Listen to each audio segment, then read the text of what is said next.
To welcome to millets kitchen. మీకు ఈరోజు నేను పులగము చేస్తున్నా కదండి, మీకు చూపించాలనుకుంటున్నాను. పులగం ఇది తెలంగాణ స్పెషల్ అండి, చాలా బాగుంటుంది. మనకు కర్రీ ఏది అవసరం లేదండి. దీనికి ఒక పప్పు అన్నం ఉంటే సరిపోతుంది. ఇందులో వేడన్నంలో నెయ్యి వేసుకొని మనం ఆవకాయ కలుపుకోవచ్చు, ఏ పచ్చడైనా కలుపుకోవచ్చు. దీనికి కర్రీ అవసరం లేదండి. ఇక దీనికి పచ్చి పులుసు ఉంటే చాలా బాగుంటుంది. చూడండి ఎంత మంచిగా వచ్చిందో. పచ్చి పులుసు దీనికి కాంబినేషన్ అండి. ఈ పప్పన్నంకి పచ్చి పులుసు, ఆవకాయ పచ్చడి ఏదైనా కలుపుకోవచ్చు అండి. చూడండి ఎంత మంచిగా వచ్చిందో. మనం ఇట్లా సర్వ్ చేసుకోవాలండి. దీన్ని వేడి వేడి అన్నంలో నెయ్యి వేసుకొని తింటే సూపర్ ఉంటుంది. మీరు కూడా ట్రై చేయండి, చాలా బాగుంటుంది టేస్ట్. ఇట్లా సర్వ్ చేసుకొని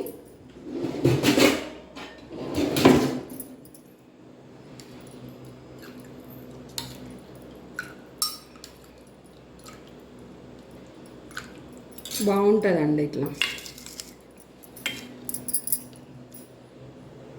లైక్ చేయండి, షేర్ చేయండి. పులగం ఈరోజు నేను పులగం చేస్తున్నా. దానికి కావలసిన పదార్థాలు: ఒక గ్లాసు బియ్యము, సగము పెసరపప్పు, టీ గ్లాసుల సగం, పెద్ద గ్లాసు రైసు. మామూలు రైసే అండి, ఇవి మామూలువే, మనము రోజు తినే రైసు. కొంచెం పసుపు, కొంచెం సాల్ట్. ఇప్పుడు నేను రైసును పప్పు రెండు కలిపి నానబెట్టుకున్నాను అండి. ఇవి రెండు కలిపి నానబెట్టుకోవాలి కోసేపు, ఒక గంట సేపు అన్న నానాలి ఇవి మంచిగా. అరగంట నానితే సరిపోతుంది, అరగంట గంట. ఇప్పుడు దీనికి కాంబినేషన్ నేను పచ్చి పులుసు చేస్తున్నానండి. పులగంకు పచ్చి పులుసు. ఇది పచ్చి పులుసుకు కావలసిన పదార్థాలు: చింతపండు, కారము, సాల్ట్, ఆనియన్ ఇట్లా చిన్నగా కోసుకోవాలి, చిన్నగా 2 ఆనియన్స్, కరివేపాకు, మన వెల్లిపాయ, 2 ఎండుమిర్చి.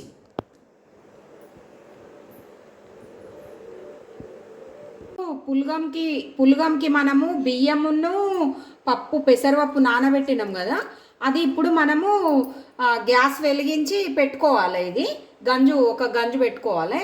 దాంట్లో మనం నానబెట్టిన పప్పును రైసు వేసిన. ఇప్పుడు ఇది మనము వాటర్ ఎక్కువ పోసుకోవాలండి. దీనికి ఏంటంటే కొలుత అన్నది ఏమి ఉండదు. మనం ఆ రైస్ కంటే మెత్తగా ఉంటుంది అన్నం. ఇది దానికంటే మనము డబల్ పోసుకుంటే సరిపోతుంది. మనం చూసి కూడా కలుపుకుంటూ మధ్యలో ఒకవేళ వాటర్ గిట్ట తగ్గిపోతే మనం మళ్ళీ మీదికి వెళ్ళి పోసుకోవచ్చు. ఇప్పుడు అలా ఆ రైస్లో మనము కొంచెం పసుపును సాల్ట్ వేసుకోవాలి. కొంచెం పసుపు,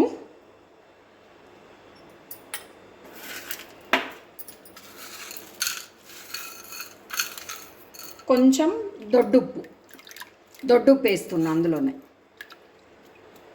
వేసుకొని ఇది మధ్య మధ్యలో కలపాలి. వాటర్ మాత్రం ఎక్కువ పోయాలి. పొడి పొడిగా ఉండొద్దు. రైసు మెత్తగా ఉండాలి, మెత్తగా వండుకోవాలి. ఒకవేళ నీళ్ళు నేను అందాదకు పోసిన, ఒకవేళ నీళ్ళు మనం కల్పంగా తక్కువ అనిపిస్తే మళ్ళీ పోసుకోవచ్చు, ఏం కాదు. మీకు అయిన తర్వాత నేను మళ్ళీ చూపెడతా. మధ్య మధ్యలో మనం కలుపుకుంటూ ఉండాలి.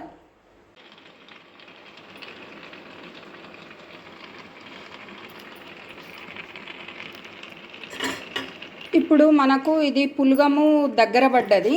ఇట్లా అయిన తర్వాత ఒక మూత వేసుకోవాలండి, కలపాలి. ఇంత మంచిగా అవుతుంది.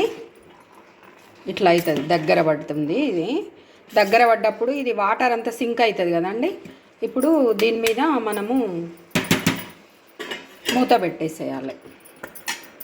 మూత పెట్టేసేసి సిమ్లో పెట్టేసేయాలి.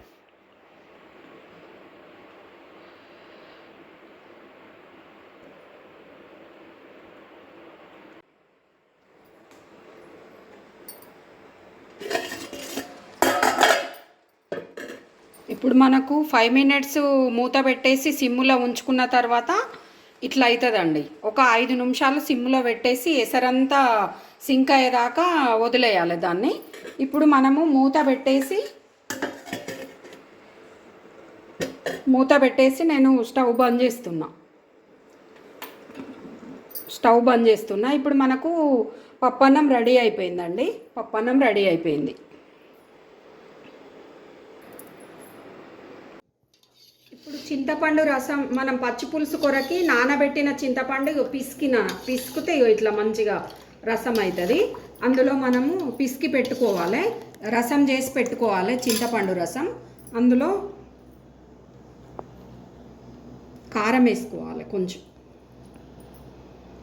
కారం ఎవరు టేస్ట్కి సరిపడా వాళ్ళు వేసుకోండి.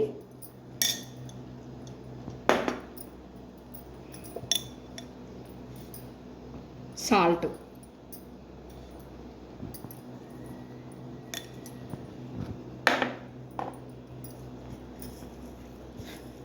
కొంచెం చక్కెర కూడా ఎవరి టేస్ట్కు సరిపడా వాళ్ళు.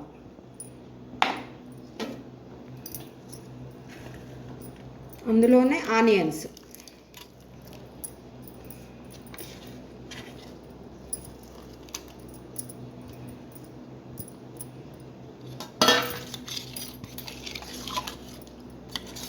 వేసి మంచిగా కలుపుకోవాలి. ఇది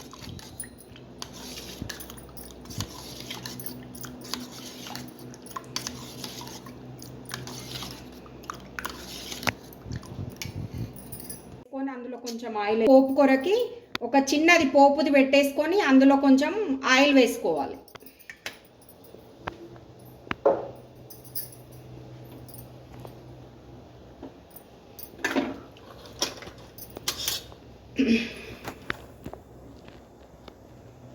ఆవాలు వేసుకోవాలి.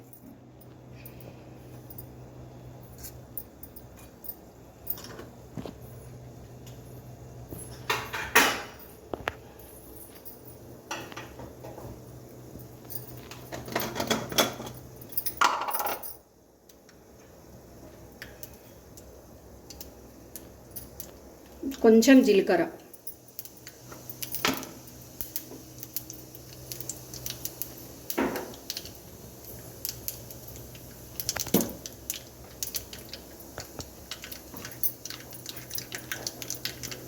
వెల్లిపాయ దంచుకొని వేసుకోవాలి.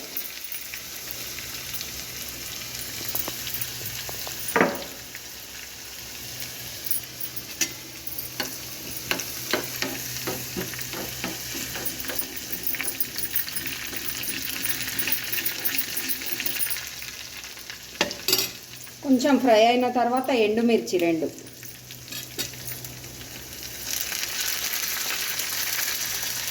ఎండుమిర్చి, కళ్యామాకు,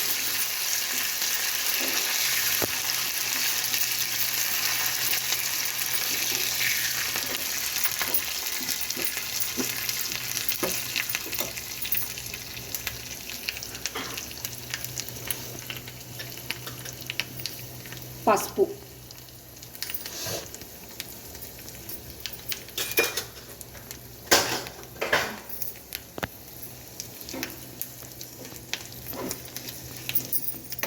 కొంచెం కళ్యామాకును వెల్లిపాయ గోలాలి.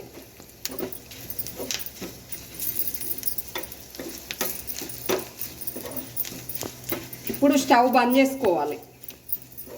వేగినాయండి ఇవి, స్టవ్ బంద్ చేస్తున్నా.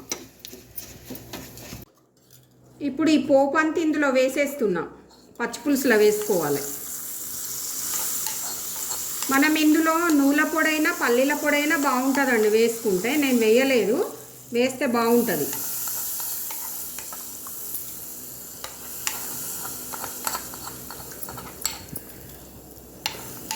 ఈ పోపు అంతా ఇందులో వేసేసుకొని కలపాలి, మంచిగా కలుపుకోవాలి. ఇప్పుడు మనకు పచ్చిపులుసు రెడీ అయిపోయిందండి.